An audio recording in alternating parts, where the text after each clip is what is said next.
And welcome back, Colin Dickey with us. Colin, do we have a lot of secret societies today? We certainly have a fair amount, but I think people are really sort of worried that there are kind of darker, nebulous ones that I couldn't quite figure out. I mean, I feel like there's definitely things like Skull and Bones in Yale and a bunch of other places, and those are definitely for real. And then there are other things I think about this, like Satanists hiding out there. I couldn't find any evidence of that. So we've got some that are real, and how much damage they're doing, I don't know. And we've got other ones that are a little bit more fantastical that I think maybe are kind of just kind of in people's heads maybe. Did you stumble across the Knights Templar, or was that too far back? That they don't seem to have a big presence in the United States. They're more of a kind of European group, as far as I could tell. So so some of those guys I stayed away from. The Order of the Golden Dawn and the Knights Templar and stuff like that. I figured I wanted to just kind of focus on America itself and sort of leave Europe to maybe a European scholar who maybe would know a little bit more. Tell us a story about that shampoo maker. Oh my gosh, yeah. So Dr. Bronner, he shows up in this. Like I wasn't expecting him at all, but the Dr. Bronner shampoo. It's like 18 in one. You can use it as toothpaste and on your hair and all sorts of other stuff. He got his start. He's an immigrant from Germany. His original name was Heilbronner, which he chopped off the Heil because he thought that was a little too reminiscent of the Nazis. Although he himself was his family was actually persecuted. He didn't have any dealings with the Nazis himself, but he made a name for himself by arguing that fluoride in the water and toothpaste was a communist plot, like straight out of Stanley Kubrick's Dr. Strangelove. That I'd always thought when I was a kid and I saw Dr. Strangelove, I always thought that was just some weird joke and the satire. But Dr. Bronner was one of the many people at the time who was arguing that fluoride was in our water because the communists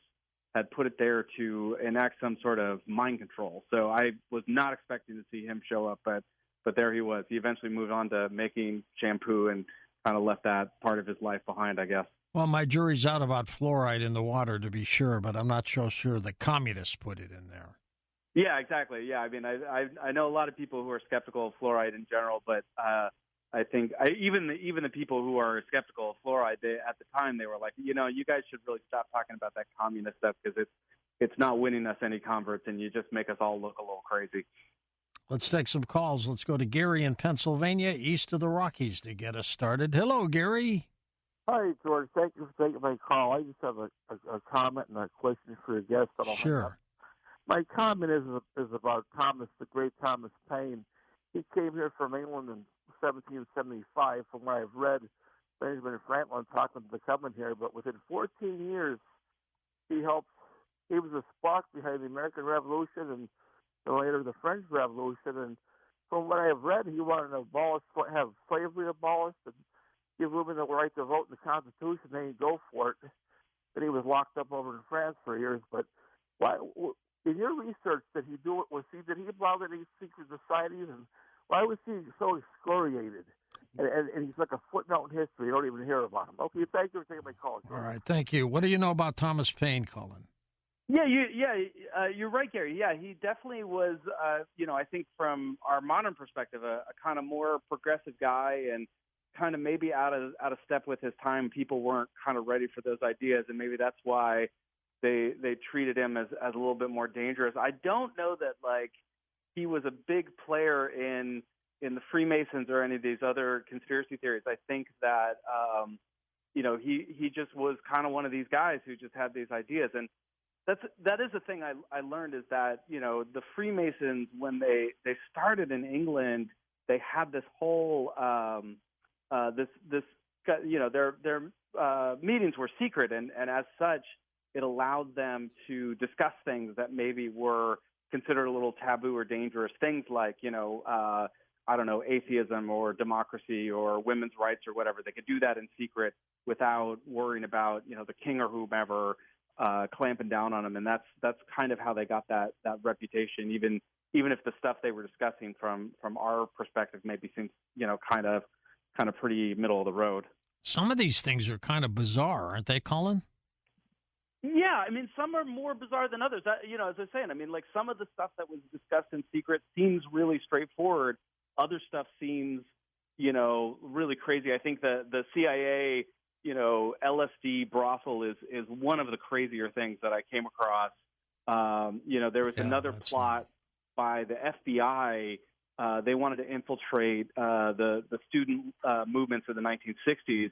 And they had this idea, they concocted this thing called the Siberian beetle, where they were going to send out anonymous letters to student activists with a little drawing of a beetle that would say, "Beware the Siberian beetle." And they basically had this idea that the student left was so, cosmic and filled with hippies that they would be, freaked out by this sort of vague threat, and they would turn on each other and start to get really paranoid. And so they just thought they could just put these kind of strange, ominous notes in the mail, and that would be enough to undermine people because they would just, turn on themselves and get paranoid. And it didn't really work out. The FBI, I think, were a little too square to really understand exactly, who they were up against. And that was one of the many plots that the FBI tried that really didn't go anywhere. Next up, Catherine's with us in British Columbia, Canada. Hello, Kath. Go ahead. Hi, George. Good to have you with us. Hi, Colin. Oh, thank Hi. you. Colin, I wanted to ask you about Church of Scientology, because I hear all this stuff, Tom Cruise and all this kind of stuff. So I just wanted to see what kind of rabbit hole you went down on that. If you did. If you did. Stuff. Yeah. I didn't get into Scientology in this book only because I thought it would take a whole other book. There's so much there.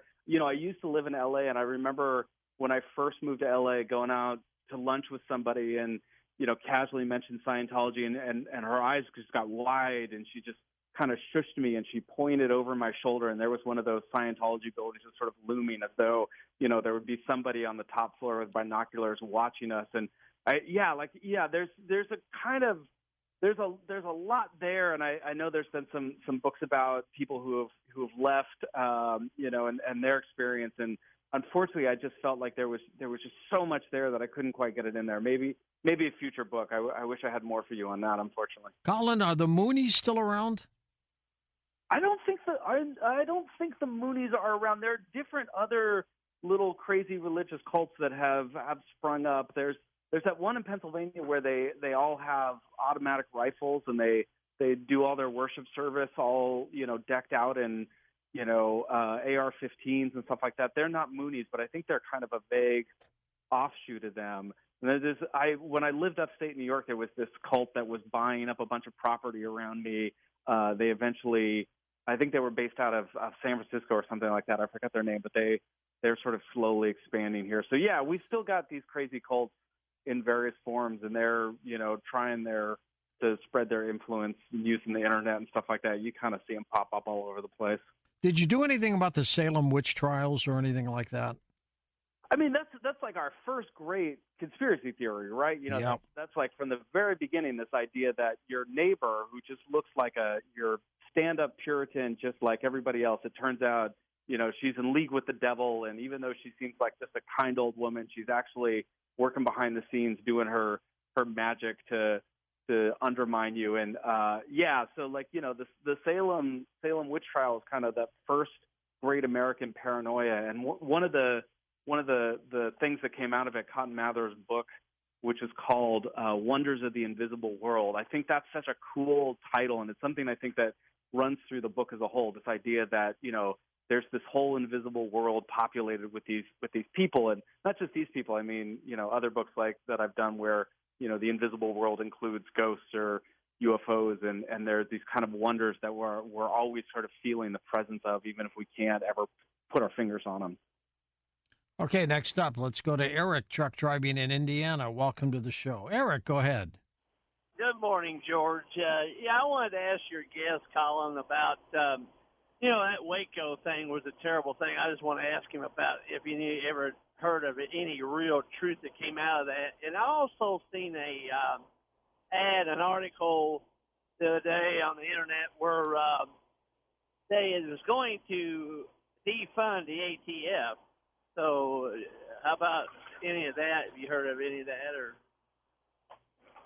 I haven't heard anything about defunding the ATF. That seems like that would be pretty big news. I don't think I've heard anything. I don't know if you have, George, but just defunding police departments, which is crazy. Yeah, I've heard. Yeah, that's the thing I've seen. Although I don't think it makes much. It doesn't seem to get much traffic or much traction. But as for Waco, the thing that I think of when I think of Waco is David Koresh. He took his name from this other guy, Cyrus Teed, who was this another crazy cult leader from the late 19th century who had this commune in Florida, and he changed his name to Koresh. So David Koresh took his name from this other guy, Cyrus Teed, and his big thing was that when he died, he was going to rise up bodily, be resurrected, and take all his followers to heaven. And in 1907, I think he died in a kind of bar fight with some of his neighbors got annoyed at him for something. He took a punch wrong and ended up dying. So his followers stuck his body in a bathtub in their house, and they just waited for him to rise up. And he sort of sat in that bathtub for like a week in the Florida humidity, and they just kept waiting, and they just kept waiting. And I think about that a lot. About what point you look at that and you say, I don't know that I want him to get up at this point. Good point. Brendan's with us, Austin, Texas. Hey, Brendan, go ahead. Hey, thanks, guys. So I wanted to say, Eric, real quick, I had some family that worked in the military, and they had told me that they had been on station at that time with Waco, and that the FBI had leased the pilots, helicopter, and fuel crew and maintenance crew from the military, because the FBI didn't have any of that stuff at that time. So they had to lease not only the helicopter, but all of the crews to maintain it. And it was like millions of dollars an hour. That was all taxpayer money, because the FBI didn't have any of that equipment, so they had to rent it. But George and Colin, I'm loving the show. And Colin, I know that you said that you mainly focused on United States Secret Society stuff, but I'm going to throw out 4 names, and I just wanted to hear your response to them. The Yakuza, Bilderberg, Skull and Bones, and West Virginia Coal Wars. And specifically with the West Virginia Coal Wars, there was the conspiracy charges brought up on the police for being involved with the mercenaries, with the Pinkertons, that dropped the chlorine and bleach bomb and shrapnel bombs on 10,000 American coal workers and their families who wanted to get paid. And, I mean, the Pinkertons are still doing work today and doing that sort of stuff, which I thought was crazy. And as well, the last thing, before you answer that question, JFK gave a speech about secret societies. And I'm just going to read one sentence, and it says, "The very word secrecy is repugnant in a free and open society. And we are, as a people, inherently and historically opposed to secret societies, to secret oaths and secret proceedings. We decided long ago that the dangers of excessive and unwarranted concealment of pertinent facts outweigh the dangers which are used to justify it." So that's just a small segment, but that's a really awesome speech everybody should check out. Good point. What do you think of the Skull and Bones? I think the Skull and Bones, like we've got some insight. There was this woman who was hired to clean the oil paintings in the Skull and Bones house, because it's so old that the oil paintings had kind of deteriorated and got all grimy. So they brought in this art restorer to fix it up. And so she was like one of the first people who wasn't a member to actually get inside the house. And she was there long enough, because I guess it took a long time, that she got a glimpse of it. And it her reading was it's just a kind of frat house for kind of rich boys, and I haven't heard anything that's really come out. Although there is a story that they stole the skull of Geronimo, and to the point that Geronimo's relative. I heard that about 15 years ago they sued them, demanding it be returned. But I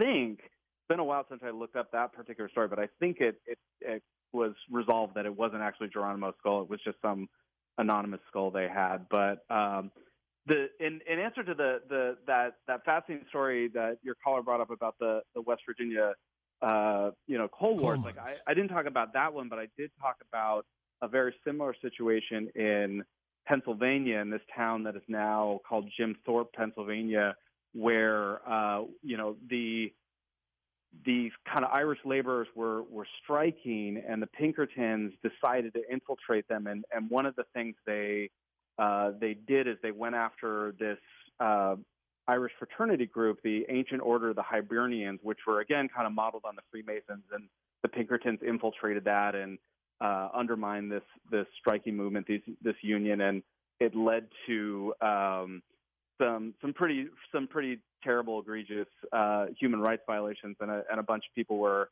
executed in the 1870s on basically trumped up charges. One of them, when he was being, and this is in the book, when he was being led away out of his cell to be hanged, he swept his hand across the dirt on the floor, and he picked up his dirty hand and he put this print on the wall, and he said, this will be a kind of testament to the injustice done here. And that dirty handprint is still on the wall because they no matter what they do to get it off, it always sort of resurfaces. And so you can go to the jail museum in Jim Thorpe, Pennsylvania, and they'll let you look at this handprint on the wall. That's sort of a testament to what happened there. So that story is in the book. That was a pretty harrowing story to research and write about. What's been the reaction to your book, Under the Eye of Power? It's been really fascinating. I mean, I think, like what I wanted to kind of suggest is that this stuff, our belief that there's these secret societies operating in the margin is not a fringe belief. It's not something that just belongs to, a small segment of the population. It's actually something that a lot of us believe, and it has a lot of influence on our day-to-day events. And so I think some people aren't maybe ready for that, and so they kind of don't like to hear that. But I think other people are kind of finding it, and it's been fun to talk to people about what their experience is and what their beliefs are, and sort of how that matches up with the kind of long history of the United States and these various things that have evolved over time. Colin's website is his name, linked up at coasttocoastam.com. And Colin, we're going to come back in a moment and take final calls with you. It's fascinating, the research you've done. I mean, did you encounter any problems? This was a hard one to research because I wrote it in 2020 and 2021. And so when I normally like to go to libraries, I like to go to places, I like to, dig into the archives, and I couldn't do any of that because everything was on lockdown. And so the main problem I had was figuring out how I could research all this stuff without, leaving my apartment because I was trapped inside. And then when I finally, was able to travel again in 2021, I, kind of ran across the country on a panic deadline trying to see as many places as possible. So that was an unusual writing process. Well, you did a good job with that. Colin, we'll come back and take final calls in a moment on Coast to Coast AM. And welcome back to Coast. George Norrie with you, Colin Dickey with us here. Colin, you do a remarkable job, great research. What's your next project? Oh, I'm still trying to figure that out. I don't know if people out there have ideas, but I've been sort of thinking about magic generally, thinking about cults. I think those are two good ones. Maybe I'll go back to the Scientology. We'll kind of have to see what happens next, I guess. How did you like your book on Ghostland? That was one of the most fun books to research, I got to say. That was, just going to New Orleans and Detroit and Salem and getting to go to all these places and taking tours and talking to people about these, cool, weird places. And I had the most fun doing that, going out late, doing ghost hunts with people and just having a grand time. Back to the calls. Danny's with us in Oklahoma. Welcome to the program. Hi, Danny. Go ahead. Oh, thanks, George. Thank you. Yeah, very interesting stories. And I'll tell you that one about the Pinkertons a while ago, that I didn't even know about them. I'm going to have to study up on that. But who scares me more than the World Economic Forum with that Klaus Schwab? When he makes a statement like he did, in plain sight, no less, that you will own nothing someday, but you'll be happy. And he thinks that we're all naive enough to, to go along with that. But the organization that I'd like your guests' take on is the Council on Foreign Relations, because I find that time and time again, so many sources, let's just say, avoid talking about them. Yeah, and they yet, do. as you probably know, several past administrations, both Republican and Democrat, filled their whole administration with people, high-level positions, that are members of this organization. And a lot of the things that the CFR pushes are anti-American, at least in my opinion. And yet they eventually, many of their policies, domestic and foreign, eventually become reality. And they're not good for our country. So I don't, and here's what I'd finally say on that. Can we get the moderators, whenever we have debates next summer, but with both parties, when they start debating each other, to can we get a moderator to ask that question? Will you avoid appointing people that belong to the Council on Foreign Relations? Will you make that pledge? Which is interesting because so many belong. Have you investigated that organization at all, Colin?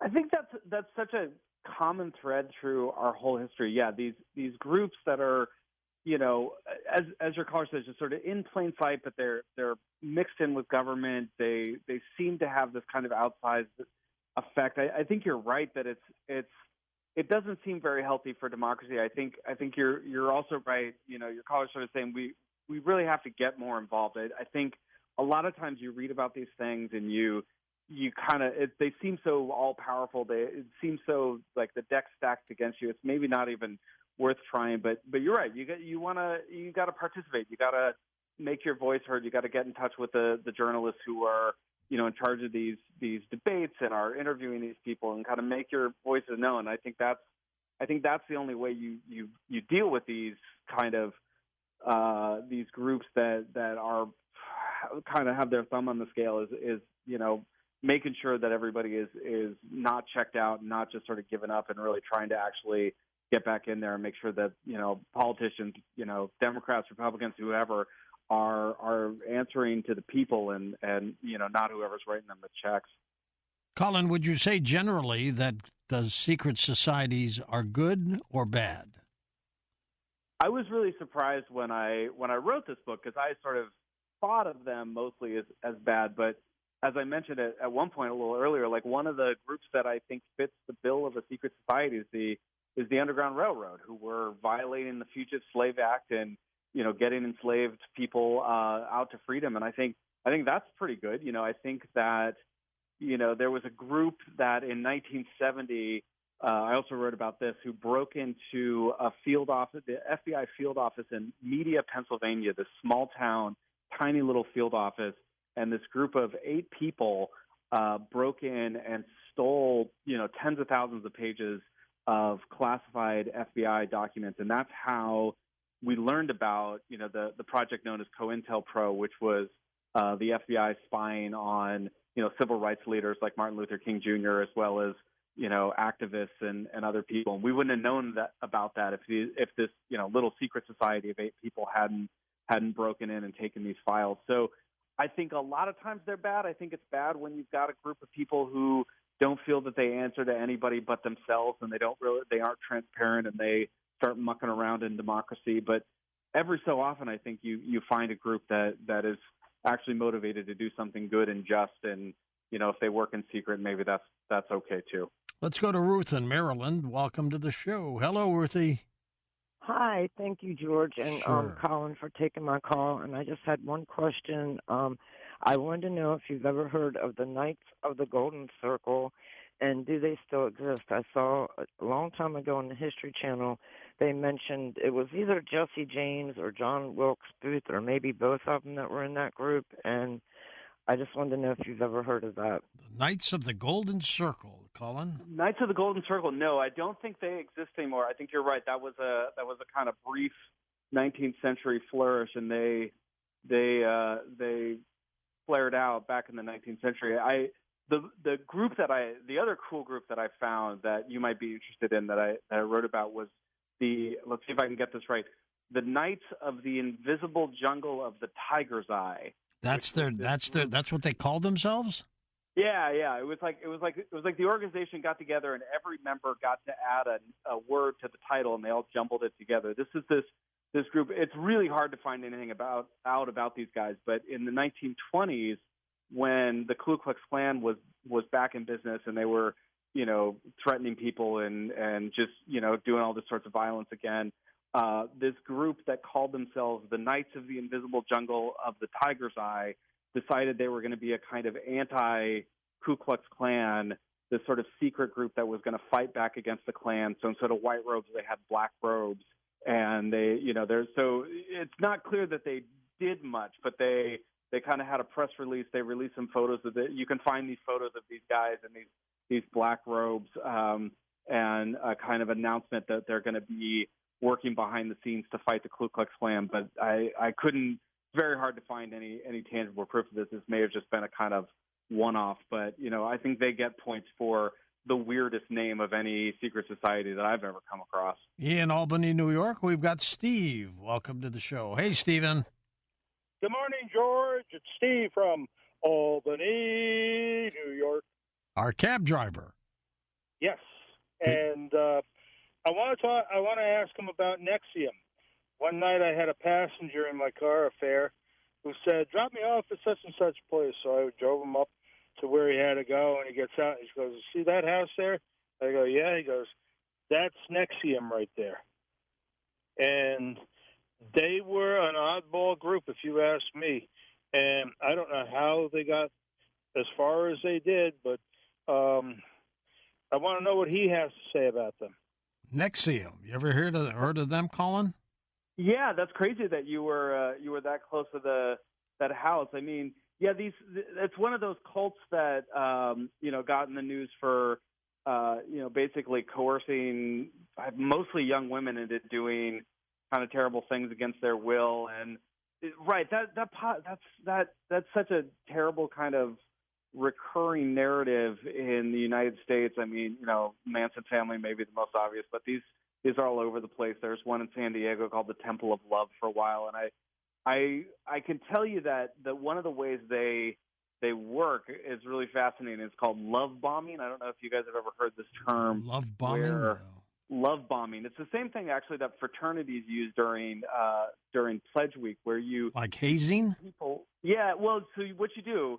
I'm not suggesting anybody do this, but you keep somebody up, you keep them awake for hours, you exhaust them physically and mentally, and then you kind of break them down emotionally so they just feel like garbage. They're like incoherent or something, right? Yeah, exactly. And then at the very end of it, you do this 180, and that's where the love bombing come in, and you sort of jump on them and say, but we're your true friends. We're the only ones that care about you. We'll protect you and love you. And that's how cults work to get people in. Scientologists use this as well. It's you start by kind of breaking somebody down emotionally and physically, and then you sort of offer them false sense of community and kinship, and you can manipulate people a lot that way. And I know Nexium used that. I know Scientologists use that. And I guess, if you find yourself in that position, you should watch out, and you should probably get out of there ASAP. And Nexium was a drug they took off the market as well, wasn't it? I think that's a different Nexium. This one was spelled really weird. It's like NXVUM or something. It was pronounced Nexium, but it was and they got people to tattoo things on their skin and all sorts of weird stuff. Next up, let's go to Austin in Wisconsin. First-time caller. Hi, Austin. Thank you for calling. Hey, thanks for having me. How are you doing? Okay, how about you? Can't complain. Hey, I just, the other day I was having a conversation with my dad about some of the dirty politics and whatnot going on in our country, and I had mentioned to him about the group, the Illuminati, and I was stunned when he told me he knew nothing about it. He apparently never heard of it, and I didn't really know where to point him to get any real information on it. I know I'd read a book a couple years back that kind of outlined about the whole underground cabal and wealthy elite kind of pulling the strings in multiple governments around the globe. and unfortunately can't remember the author and name of that book.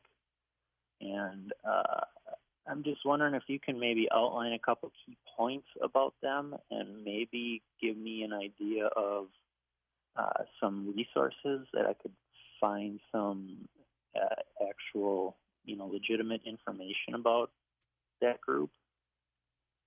Yeah, sure. I mean, yeah, definitely. The Illuminati is a big part of the book that I wrote, and I guess I would recommend my own book, if you want resources. But what I can tell you is that the Illuminati are founded in Bavaria, Germany, in the 1770s, and it's a group of people who are aristocrats who are interested in kind of dangerous thoughts. They're interested in things like democracy and birth control and women's rights and stuff like that, and it freaks out the Bavarian authorities. So when they get wind of this, they raid the offices, and they shut down the Illuminati, and that is the end of the Bavarian Illuminati. They barely last 10 years. But they appear to have a really good PR team, because even though the original Bavarian Illuminati didn't last very long, as you mentioned, they're still on the tip of everybody's tongue. Basically, the thing that I found really fascinating is what starts the rumors and the whispers is this idea that when the French Revolution goes crazy, everybody's kind of looking around and saying, how did things get so violent? How did things get so bloody? And that's when people start to suggest, well, maybe this Bavarian group that supposedly died out 20 years ago is in fact still around, and maybe they had a hand in this, because people just can't quite believe that the French Revolution gets so crazy just of its own accord, and so they start looking for a kind of hidden hand, and that's the beginning of the belief that somehow the Illuminati are working behind the scenes for reasons unknown with some nefarious, malevolent plot, and that is still with us today, some 200 years later. Colin, how would you categorize conspiracy theories with all this? I think that I looked at some actual conspiracies, like Watergate or Iran-Contra. These, and one of the things I found that I guess I would suggest to your listeners is when you have a theory about a conspiracy, there's usually some truth there. The world is pretty corrupt. It's pretty terrible. But once you start looking into things, when you think about Watergate, you think about Woodward and Bernstein, they found evidence pretty quickly. People started to talk. A conspiracy takes a lot of people to manage it, right? It's not just the guys in pinstripe suits who are making all the decisions behind the scenes. You also need secretaries. You need hitmen. You need all the players, and maybe not all of them are as ideologically committed as the top guys. And that's what happened with Watergate, right? Like it wasn't Nixon who spilled the beans. It was like the secretaries who were willing to talk to reporters. So I'm always just asking that question. If it's a big conspiracy, it's got to take a lot of people, and if it's taken that many people, it seems like somebody's going to spill the beans. Yeah, somebody will get it out. Colin, thanks for being on the program again. Keep in touch with us. Up next, near-death experiences.